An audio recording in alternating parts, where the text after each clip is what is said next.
Good morning, everybody. We'll call to order this meeting of the Land Use and Transportation Committee on January 6, 2026. Looking at our attendance, we are missing members Duffy and Zebarth because they went to a football game last night, so lucky them. We'll move on to consent agenda 2A, minutes from the Land Use and Transportation December 2nd, 2025 regular meeting, and 2B, payment of bills and transfers. May I have a motion to put that on the floor? Motion by member Reeves, second by member Fagan. Any questions or concerns? All those in favor, please say aye. Aye. Opposed? Okay, we have a consent agenda. Our third item is appearance by members of the public and county employees. I believe we have two people signed up to speak. We do. Our first speaker would be Jonathan Thompson, and he could come up to the podium. Jonathan Thompson, are you here? Okay, then we'll move on to the second speaker, which is Tricia Braid. Tricia, you have 5 minutes, and you know the drill. Yeah, I won't need all 5 minutes. So good morning and Happy New Year to everybody. Good to see you all here. I watched some of the game last night. So I just wanted to make a couple of points this morning. I don't see Mr. Stokes here yet this morning, but I just wanted to say that there was substantial tree work done through Funks Grove over the last many weeks, and I mentioned this to him before the end of the year that I really appreciated the highway department's manner in which they conducted that. Although I don't care to see trees cut personally, I understand the necessity of it, and I thought they did a really good job being careful. You could tell they were really following safety, and they cleaned up after themselves, and they were considerate to the traffic going through and those of us that were impacted. So I just want to say that I really appreciated that. And secondly, I saw on the agenda today the staff from McLean County Regional Planning Commission, so I'm here today to listen to their update. And I just wanted to make a couple of points to benefit anybody that might watch this stream or be in the room now, that the McLean County Regional Comprehensive Plan, this is a 178-page document, last adopted in 2009. It's separate and distinct from the McLean County Strategic Plan that's going on right now also, which is being led or administered, or maybe not quite sure what the right word is. I don't want to say it's not being led by the county, but a contractor has been engaged to help with that process, who I think is going to be in town next week. So just wanted to clarify that those are two separate things. I hope to hear today in the comments from staff a timeline of the comprehensive plan process. I think this is a really important document, and the work that they do toward it is really valuable. Once it is adopted by the county, or any, like the strategic land use plan, when it is presented for adoption, once these documents are adopted, they do become a policy document. So it deserves a lot of attention and thoughtfulness. And I just wanted to say that I'm ready to be engaged in that process, and I believe other people are as well. This document begins with a letter that was dated in February 27th, 2009. The document itself is dated November of 2009. So it's a lengthy process. So what I'm interested in hearing is, when might we expect the opportunity to engage in a manner maybe similar to what was done back then? I don't know that this is the exact process, but I'm interested in hearing more about that, as I've talked to a couple of the people that are listed here as being on the committee, and it sounds like they really believed that it was a well-done process that was thorough and robust. So I hope we can hear more about that soon, so that me and others that are interested have a chance to participate. That's it. Thanks. Okay, thank you so much. We'll move on to item number 4, update from Connect Transit, Rural Transportation. And we have Brandon Miles here. Yes, Brandon Miles is here from Connect Transit, and I do believe he has a PowerPoint for us to focus our attention on. So welcome, Brandon. Thank you very much. Happy New Year, everybody. Yeah, I'm just going to update everybody on some of our Q2 findings. Next slide, please. So to start with service updates, we had made a ride booking adjustment. Previously, the riders could book trips up to 5 days out, but we've extended that to 7 days just to allow them a little bit more flexibility in planning. As some of you know, we've had some pretty big internal leadership changes at Connect. Not necessarily a bad thing, but we're kind of actively redefining our service goals and our success metrics, especially for this service. Technology update, we launched a new dispatching and reporting software platform in October, which has been really successful for us. It's really allowed us to track the coaches more easily, to track the data more easily. It's been really good for the public, so. Next slide, please. In terms of metrics, so for quarter one, we completed 422 rides. For quarter two, that we saw a 68% increase to 710. So total since launch, since July 1st, we've done 1,132 rides. Denials for quarter one were at 32. We've actually seen a 53% decrease since adding the second bus. That's dropped to 15.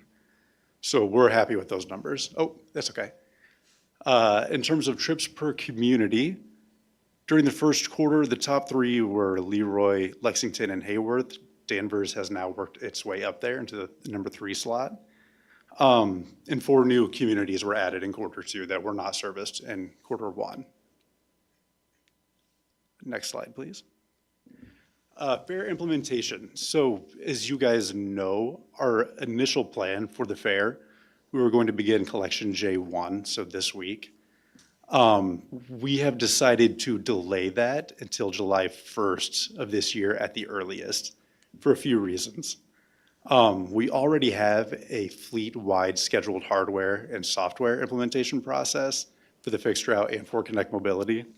We believe doing this all at once will be the most comprehensive way to tackle it. That way we don't have to install fare boxes now and redo this, in 6 months.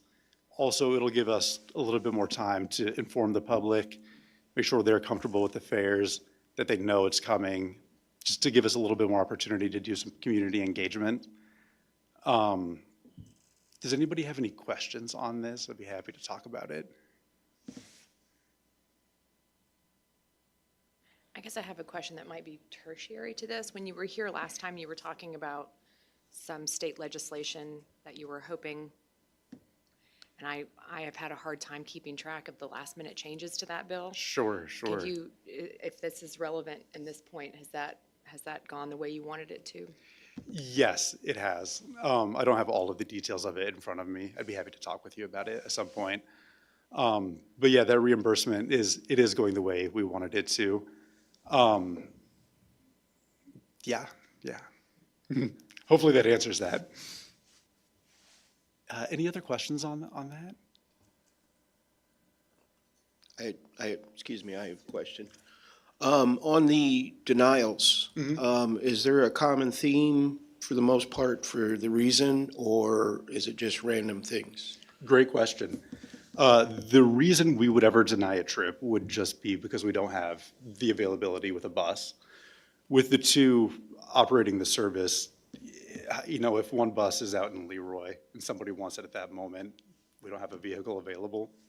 That's the reason. And we mostly are seeing that between 9 and 10 a.m. and 2 and 3 in the afternoon.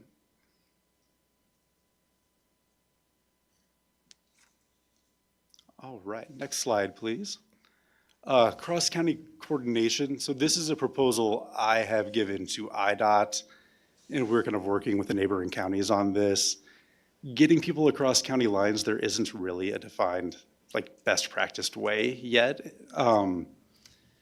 But for us, for instance, Bellflower's in the eastern part of this county, but a lot of those people want to go to Champaign and not Bloomington. So I proposed a way that we can get people across the county lines. My proposal is the county where the trip originates, so let's say it starts in Bellflower, would handle the trip to Champaign, and then Seacarts over in Champaign County would do the return trip. Other counties kind of want to do a transfer point on the county line. I see a lot of issues with that personally, but this is a work in progress, and at this point is really just a proposal with IDOT, and we're kind of working out the logistics of how this will work going forward. Any questions on that? Yeah. Is it just Champaign County that this is a concern with, or is it other? It's all of the counties. Champaign will likely be the largest one, that and Livingston with Pontiac. It's just because of Champaign-Urbana, the size of the Yeah, It's the really, hospitals. Okay. it's how close that community is to our county line. Okay. People over there on the eastern side, their hospitals and stuff like that are mostly in Champaign, Okay. so, Thank you. yeah. Any other questions on this? All right, next slide, please. So for quarter three, we have a rider survey, which we were planning to launch this quarter. Unfortunately, we did not get to it, but we will be launching it in quarter three. This survey is going to go out countywide, and its goal is to help us address the needs of the county, and we can tailor the service to meet those needs. We want to make sure every decision is equitable and it's actually filling a need. So hopefully that will happen this month. The fair implementation process, we want to be a little bit more prepared than we were the first time when we were planning to launch it on January the 1st. Community partnerships, we do have a few going on right now. One educational, one medical, where we're trying to find ways to fill transportation needs that they're having. In service development, we're looking at the potential of maybe adding a deviated fixed route in those high demand areas.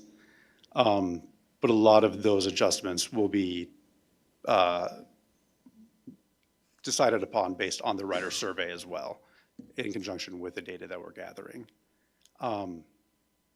Any other questions for me? I'd be happy to answer anything. Mr. Fagan. Once the fares are implemented, will there be offered, say, like a bus pass, like annual or monthly or quarterly or something like that? Yeah, great question. We are looking into those options. Nothing definitive yet, but yeah, we'll be taking a look at that. Anything else from the committee? Member Bessler. Thank you for the presentation. Just speaking of the fair implementation, what strategies do you guys anticipate deploying to inform residents and make sure they're up to date with information? Great question. Really marketing on every platform that we have. So social media, physical media, as well as like community engagement sessions. We want to do little education sessions in each community just to make sure they have the opportunity to come ask questions and that they're fully aware. Yeah.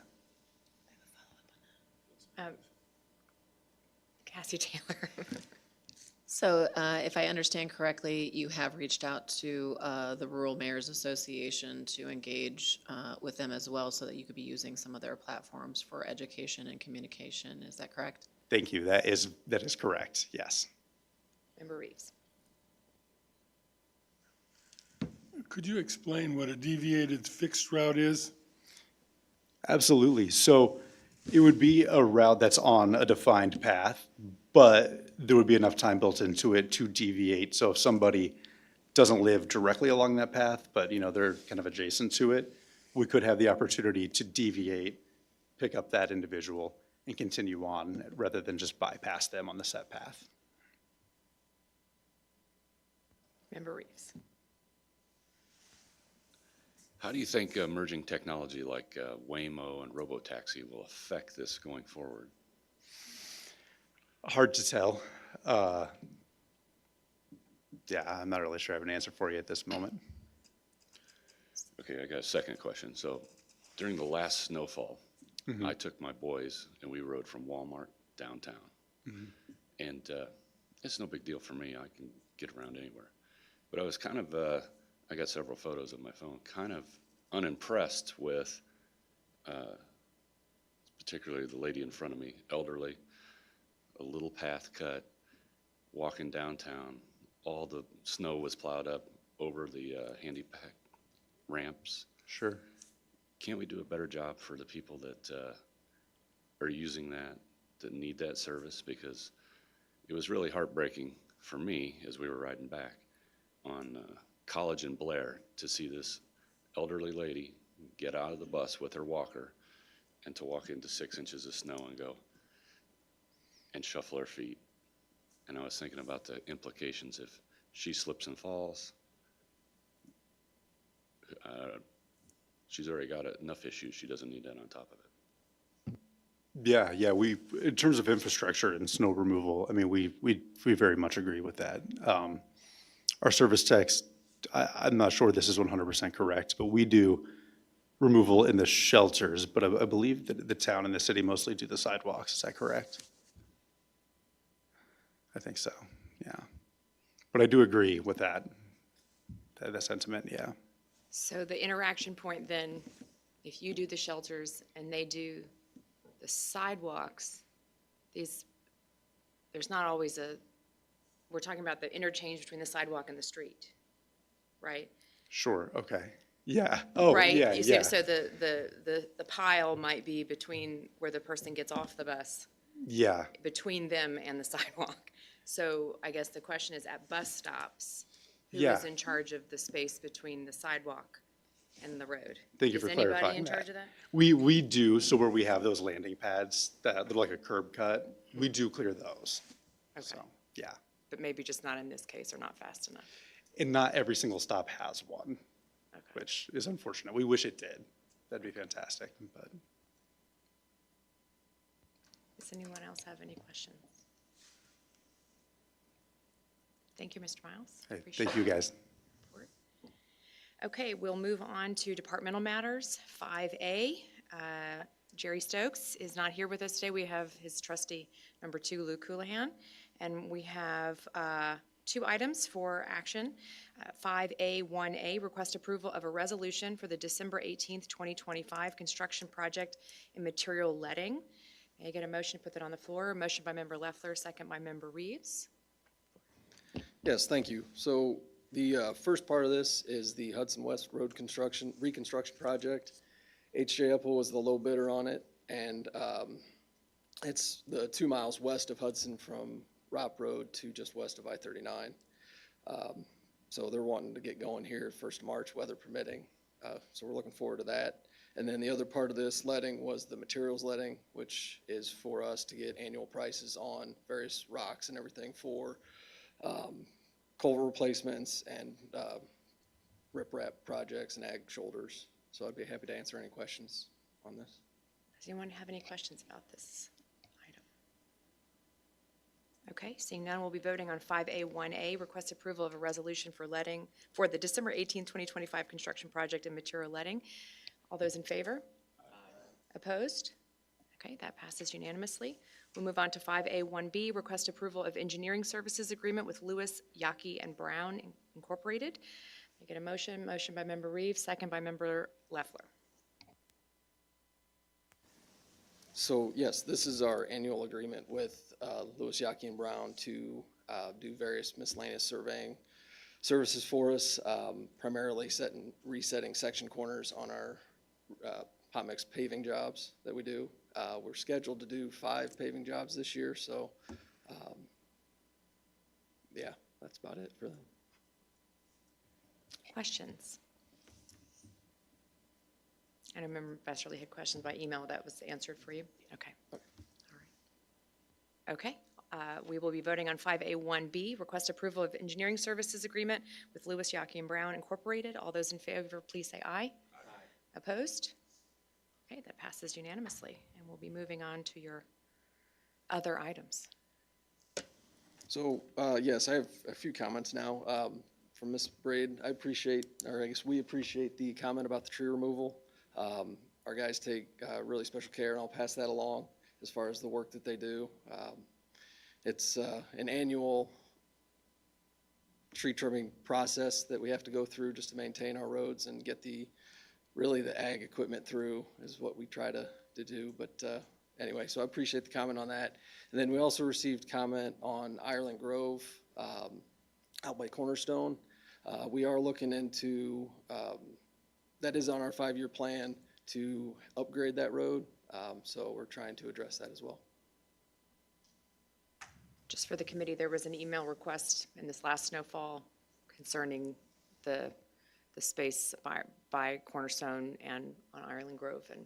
And that's that space, the request from the citizen was, when is this getting done? And it's on the plan. It's in the 5-year plan, so it's on the list. So that's good. We don't move very fast with roads. Sometimes. It's a big project, right? Those type of projects take quite a while to get surveyed, designed right away, utilities relocated. So it takes a few years to get the process going. Yeah. And get through construction. Yeah, but it is happening, right? Yes. Very good. Anything else for Highway Department today? Okay, Member Reeves.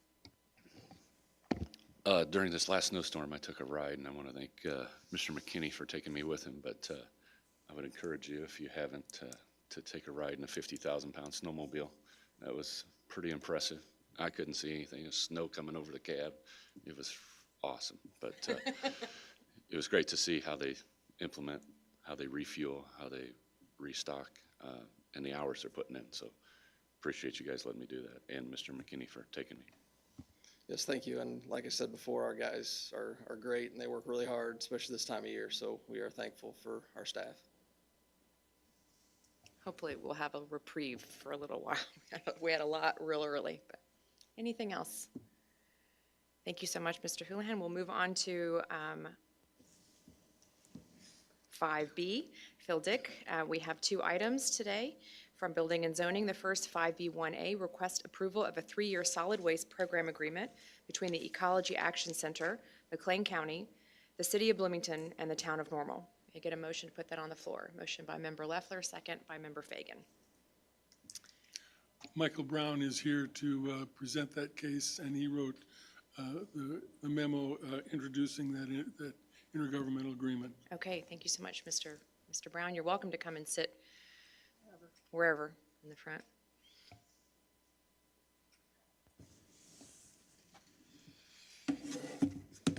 Thank you. Yeah, this is a renewal of an existing agreement. We've been providing these services to the county for over 20 years now. And essentially this helps the county stay in compliance with the state of Illinois, Illinois Solid Waste Planning and Management Act, which does require each county have a solid waste management plan, 5-year mandatory updates to that plan, and working towards the goals set forth in those plans.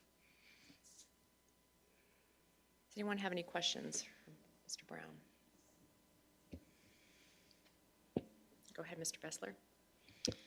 Just wanted to thank you for everything that you do for the community. Our rates of recycling are impressive, and it's great to be a leader in the state of Illinois. Thank you. Anything else? Okay, just for the matter of record, both Mr. Bessler and I will be abstaining. We talked with legal, it should be okay. I will be abstaining because of conflict of interest, but I will call the vote. So this is item 5B1A, request approval of a 3-year solid waste program agreement between the Ecology Action Center, McLean County, the City of Bloomington, and the Town of Normal. All those in favor, please say aye. Aye. Opposed? Okay, that passes with votes from 3 of the 5 members, 2 in abstention. Okay, thank you. We'll move on to 5B1B, request approval of 4 escrow agreements for 4 commercial solar energy generating facilities by and among Pure Sky Energy, McLean County, and Key Bank. May I get a motion to put that on the floor? Motion by Member Reeves, second by Member Bessler.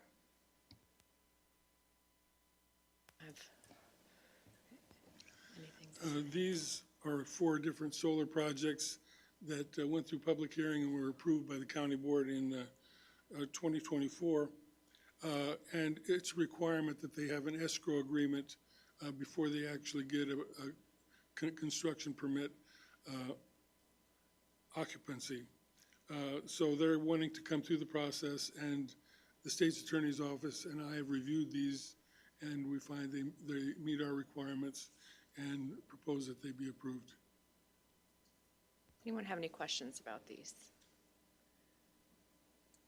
This is sort of an abstract question, but these meet the rules that are currently in the law. I know there's been there are some upcoming changes, but those won't go into effect till the summer, right? But these Yes, and these escrow agreements, they don't have to come up with any money until the end of the first year. Okay. Then they only have to come up with 10%, and then it follows that they have to come up with a larger percentage further on. But immediately, they don't have to come up with any money, and that's kind of based on the agriculture mitigation, it's the Department of Agriculture requirements. Okay. Mr. Fagan. Thank you, Mr. Dick. What is the timeline to the final payment to the escrow account? 10 years. Thank you. Any further questions? Okay, seeing none, we'll be voting on 5B1B, request approval of 4 escrow agreements for 4 commercial solar energy generating facilities by and among Pure Sky Energy, McLean County, and Key Bank. All those in favor, please say aye. Aye. Opposed? Okay, that is passed unanimously. Mr. Dick, do you have anything else to share with us today? I have nothing to add. Okay, thank you so much. We're moving on to 5C, Ray Lai with Regional Planning. There are no items for action, but you may want to give us some updates on the strategic land use plan. Good morning, Happy New Year. Anthony Barman, one of our committee planners, will give an update on that strategic land use plan project, and then I'll follow with an update on the Veterans Parkway Corridor Plan project. Morning, everyone. Last time I was here, we were talking about the next steps for the strategic land use plan, and that was to take the document to the Regional Planning Commission to get received and filed, essentially a stamp of completion from our commission. That happened at our last commission meeting in December. And now we are at the stage where we are waiting for the city, town, and county to take the plan through their official adoption process. We're hoping that happens sooner rather than later, but at this point, it's kind of in their hands now. And that's where we're at with the strategic land use plan. As for the McLean County Comprehensive Plan, we're excited to kick that off here shortly. We've been doing a lot of behind-the-scenes planning, pre-planning, trying to figure out what a good timeline would look like, early outreach, et cetera. But with the holidays and all of that recently, we're still kind of buttoning all of that up. So we're hoping that next month, February, we'll be able to have a kickoff and show the timeline and have a bigger presentation, a bigger update on what that process is going to look like. Any questions? Anybody have any questions at this point? No questions from the committee. Next will be the Veterans Parkway Corridor Plan project, still ongoing, also on track for completion September of this year, 2026. There's next meeting actually is Friday. They been holding monthly meetings. Just certain point might be of interest. The consultants have completed the preliminary alternatives analysis report, as well as the executive summary has been posted on our website, the MCRPC website. So if you're interested, go to the website, look for it. It's basically looking at different alternatives, how to improve, revise the Veterans Parkway corridor, different options, as you can imagine, and then through the next couple of months, then they will try to narrow it down to a preferred alternative. So at this point, feel free to read that document. If you don't have a lot of time to read the full report, then the executive summary might be good for you too. So, any questions? I don't have any questions for Mr. Lai. Member Reeves. Can you give us a ballpark? How much money have we spent on this Veterans Parkway with the consultants and just a ballpark? You don't have to be to the penny. Yep. This project, it's a federal grant, but actually they cover really a small amount of the overall project cost. The overall project cost was estimated about $595,000, so close to $600,000. The federal portion is $100,000. So actually the rest primarily came from IDOT, Illinois Department of Transportation, and then we have local partners from county, city, town, Connect, and other partner. And so we thankful we got the local matches, and in fact, this also goes back a few years ago when we were putting the application together. IDOT, they try to match what we can raise locally, and then they can match, and so they came back with pretty good chunk. And so, yeah, that's the overall project cost in terms of the planning project.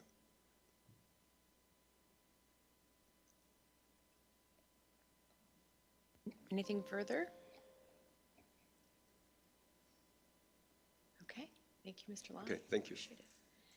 Okay, other business and communication, our next meeting date, oh, sorry, County Administrator Taylor, I see nothing on your agenda. There is nothing on my agenda, and I would have said so. Okay, sorry. Thank you. So, other business and communication, our next meeting date is Tuesday, February the 3rd, 2026. Unless there are any other comments from the committee, we will stand adjourned. Thank you so much.